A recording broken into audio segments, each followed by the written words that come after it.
রমাজানের 24টা ঘন্টা আমরা কি কি আমল করব, রমাজানের 24টা ঘন্টা টাইম ম্যানেজমেন্ট কেমন হবে, ফজরে কি করব, জোহরে কি করব, আসরে কি করব, মাগরিব পরে কি করব, বাদ এশা আমরা কি করব, 24 আওয়ার্স রুটিন অফ দ্য রমাদান। আমি শুরু করছি একদম শুরুর থেকে। আপনি ঘুম থেকে উঠলেন, ঘুম থেকে উঠেই সোজা অজু করবেন, অজু করে শুরু করবেন তাহাজ্জুদের নামাজ।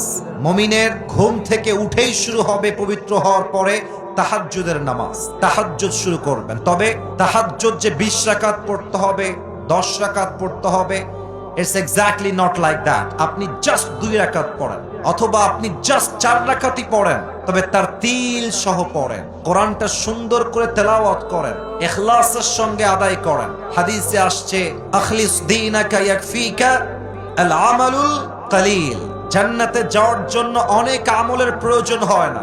বান্দা যদি একটা আমল ইখলাস নিয়ে করতে পারে, হতে পারে একটা আমল তার জান্নাতে যাওয়ার ওয়াসিলা হিসেবে কবুল হয়ে যাবে। সুবহানাল্লাহ পড়ে সবাই। প্রথম কাজ তাহাজ্জুদ দিয়ে আমরা শুরু করব। আচ্ছা, তাহাজ্জুদ শেষ, আসসালামু আলাইকুম ওয়া রাহমাতুল্লাহ, আসসালামু আলাইকুম ওয়া রাহমাতুল্লাহ, তাহাজ্জুদ শেষ। এবার বসে বসে যা পাঠ করবেন শিখাই দিচ্ছি। কয়েকবার পড়বেন আস্তাগফিরুল্লাহ, আস্তাগফিরুল্লাহ। পড়েন দেখি একবার সবাই আস্তাগফিরুল্লাহ। আমার কানে একটু প্রবলেম হয়েছে, মনে হয় শুনতে পাই নাই। আর একবার সবাই জবান থেকে পড়েন আস্তাগফিরুল্লাহ। কয়েকবার ইস্তিগফার পাঠ করবেন, তারপরে দুরুদ ইব্রাহিম পাঠ করবেন। দুরুদ পড়লে কি লাভ হয়? দুরুদ পড়ার পরে যেই দোয়া বান্দা আল্লাহর কাছে করে, আল্লাহ তার দোয়াটা খালি হাতে ফিরিয়ে দেয় না। সুবহানাল্লাহ। ইস্তিগফার পাঠ করবেন, দুরুদ পড়বেন, দোয়া শুরু করবেন আল্লাহর কাছে। যা মনে চায়, যা আপনার দরকার। যাদের বউ নাই, আল্লাহকে বলবো, আল্লাহ এবার বউটা আমারে দিয়ে দাও আল্লাহ। বড় সবাই আমিন। যারা আমিন করেন তারা কেউ বউ পাবে না। এটা জোরে কতি হবে আমিন। আপনার যা যা চাওয়া আছে তাহাজ্জুদের জায়নামাজ বিছিয়ে দোয়া করে চাইবেন। শেষ। তাহাজ্জুদ যখন শেষ হয়ে যাবে, আসবেন সাহরি খাওয়ার জন্য।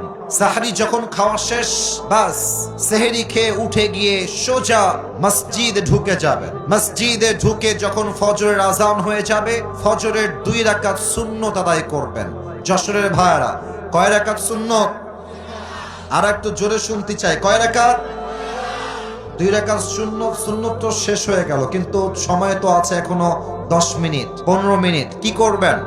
আপনি একটা কোরআন নেবেন, কোরআনটা নিয়ে সুন্দর করে করে বসে বসে তেলাওয়াত করবেন।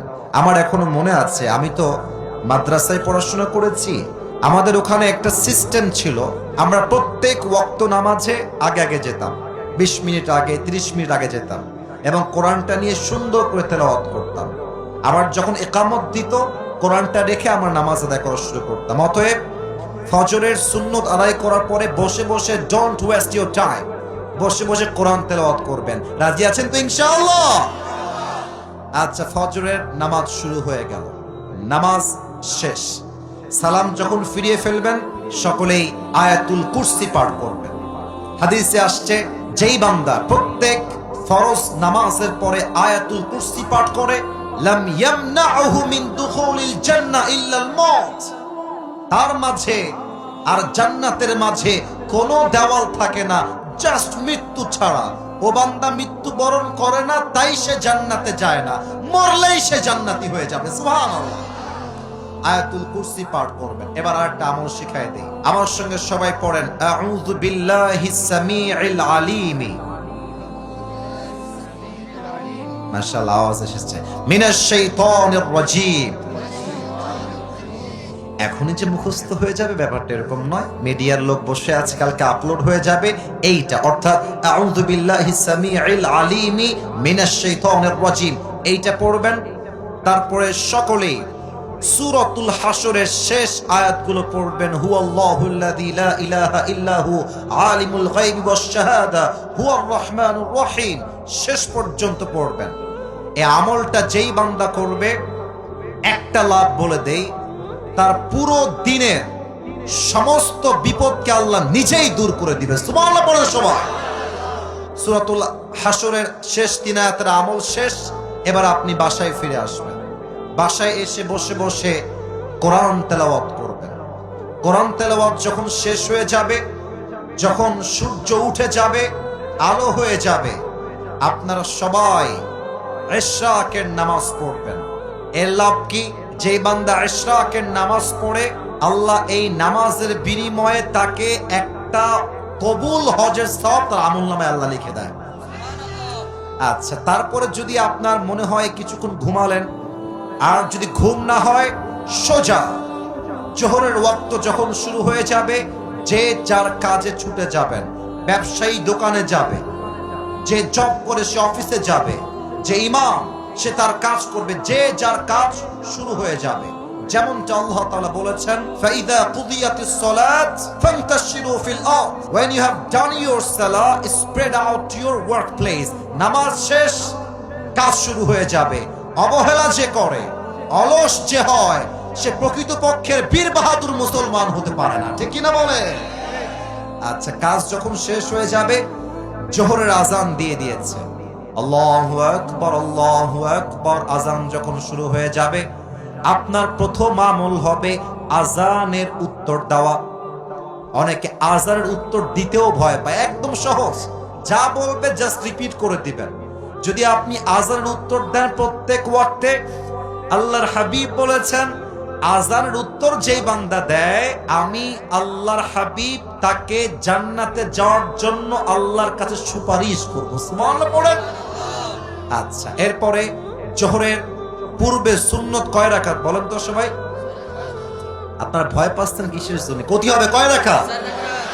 4 রাকাত আদায় করবেন। আপনাদের মনে আছে কিনা জানি না, আমি একটু আগে বলে আসছি, সুন্নত নামাজ শেষ, মসজিদে বসে বসে সময় লস করবেন না, টাইম ওয়েস্ট করবেন না। কোরআনটা খুলে ইকামত দেওয়া পর্যন্ত কোরআনটা তেলাওয়াত করবেন। আবার যখন নামাজ শুরু হয়ে যাবে, জোহরের নামাজ পড়বেন, সালাম ফিরাবেন।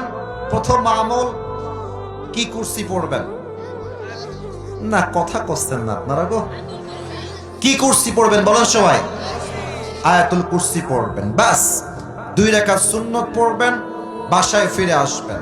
এখন যাদের বউ আছে তাদের জন্য একটা কথা, জোহরের নামাজ পড়ে এসে দেখবেন যে আপনার বউ বাড়ির কাজ করছে, হয় রান্না বান্না করছে। যাদের বউ নাই, বউ হবে তোরে বাবা, এত টেনশন কিসের? আগে শোনো, আগে শোনো আমার কথা, শোনো, আমি তোমাদের কথা একটু পরে বলবো। ওয়েট, একটু ওয়েট করো। যুবকদের কথা না বলতে ওয়াজটা সফলই হবে না যুবক ভাই। ওয়েট ফর আ মিনিট, একটু সময় দাও। আচ্ছা, আপনার বউ ঝাড়ু দিচ্ছে, এসে বলুন, বউ দাও দাও ঝাড়ুটা আমাকে দাও। আপনি ঝাড়ু দিবেন। আল্লাহর হাবিব বলেছেন, বউয়ের জন্য যেই বান্দা 1 টাকাও খরচ করবে, বউয়ের কষ্টে সে সহযোগিতার হাত বাড়ায় দিবে, প্রত্যেকটা কাজে কাজে আল্লাহ তার আমলনামায় সওয়াব লিখে দিবে। সুবহানাল্লাহ। এখন মনে করেন যে আপনি রান্না বান্না করতে পারেন না, আপনি না পারেন ডিম ভাজতে, না পারেন আপনি আলু ভাজি করতে, না পারেন আপনি ভাত করতে, কিছুই পারেন না। আপনি কি করবেন? বউয়ের কাছে দাঁড়ায় থাকবেন। মরিচ লাগবে আগায় দিবেন, পেঁয়াজ লাগবে আগায় দিবেন, যা লাগবে আগায় দিবেন। প্রত্যেকটা কাজে কাজে আপনাকে সওয়াব দিবে একজন। তিনি কে? বউয়ের কাজ করবেন, সেবা করবেন, বাড়ির কাজ করবেন, জীবনের কাজ করবেন। আসরের আজান শুরু হয়ে গেল, মসজিদে আসবেন। এসে যদি পারেন 4 রাকাত সুন্নত পড়বেন।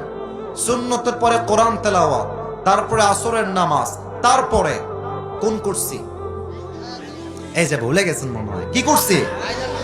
আয়াতুল কুরসি পড়বেন। এরপরে এই যে মুরব্বি যারা এসেছেন, এই যে মুরব্বি যারা এসেছেন, আমার চোখে চোখ, যুবক ভাইরা আমার চোখে চোখ, আসরের নামাজ পড়ে বাহিরে বের হবে না। তোমাদের পায়ে হাত রেখে আবদার রাখলাম, আসরের পরে প্রত্যেকটা এলাকার মসজিদে তালিম হবে, প্রত্যেক এলাকার মসজিদে কোরআন শিক্ষা হবে, প্রত্যেকটা এলাকার মসজিদে আসরের নামাজের পরে দ্বীনের শিক্ষা হবে, কোরআন শিক্ষা হবে, ওয়াজ হবে, ফজিলতের কথা হবে।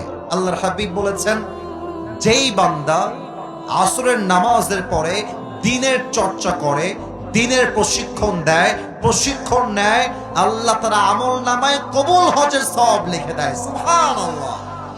আচ্ছা, আমল শেষ, বাসায় আসবেন। আমি কিন্তু শেষের দিকে চলে এসেছি। এইটা আমার হাতে প্লেট, মনে করেন এটা কি? আর একবার জোরে করেন, এটার নাম কি? ইফতারি আপনার সামনে চলে এসেছে, অনেক ছেলে পেলে খুব বদমাইশ, ইফতারি সামনে রেখে গার্লফ্রেন্ডকে মেসেজ দেয়, জান তুমি কি খেয়েছো? বদমাইশের হাড্ডি।